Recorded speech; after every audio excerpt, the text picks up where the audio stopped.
நீங்கள் பார்த்துக் கொண்டிருப்பது 24 நியூஸ் தமிழ். அலங்காநல்லூரில் விடுதலை சிறுத்தைகள் கட்சியின் சார்பில் வீரவணக்கு நினைவேந்தல் கூட்டம். மதுரை மாவட்டம் அலங்காநல்லூர் கேட்டுக்கடையில் விடுதலை சிறுத்தைகள் கட்சியின் சார்பில் மறைந்த முன்னாள் மதுரை மேற்கு மாவட்ட செயலாளர் ஊர்ச்சேரி கரு செம்மொழியான் அவர்களுக்கு 4ஆம் ஆண்டு வீரவணக்கு நினைவேந்தல் கூட்டம் தனியார் திருமண மண்டபத்தில் நடைபெற்றது.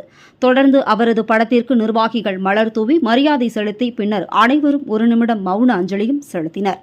இந்த நிகழ்ச்சிக்கு தலைமை மதுரை மேற்கு மாவட்ட செயலாளர் சிந்தனை வளவன், வீரவணக்கம் நினைவேந்தல் கூட்டம் ஒருங்கிணைப்பு மாவட்ட அமைப்பாளர் அதிவீரபாண்டியன், சிறப்பு அழைப்பாளர்கள் மாநில துணை பொதுச் செயலாளர் ஆற்றல் அரசு, மாநில அமைப்பு செயலாளர் எள்ளாளன், மாநில துணை செயலாளர் செல்லப்பாண்டியன், மண்டல செயலாளர் மாலின், முன்னாள் மாவட்ட செயலாளர் செல்வ அரசு, கிழக்கு மாவட்ட செயலாளர் அரச முத்துப்பாண்டியன், ஒன்றிய செயலாளர்கள் தமிழாளன், வாடிப்பட்டி தமிழ்நிலவன், அலங்கை ஒன்றிய நிர்வாகிகள் வடகல் பூமி, அன்பழகன், அருள்மொழியன், கடல் கேசவன், 18ஆம் படி தமிழ்குமரன், பரமசிவம், ராஜாராம், மகளிரணி மாநில துணை செயலாளர் புளியம்மாள், மாவட்ட துணை செயலாளர் கடம்பூர் ரேவதி மற்றும் மாவட்ட ஒன்றிய கிளை நிர்வாகிகள் பலர் கலந்து கொண்டனர்.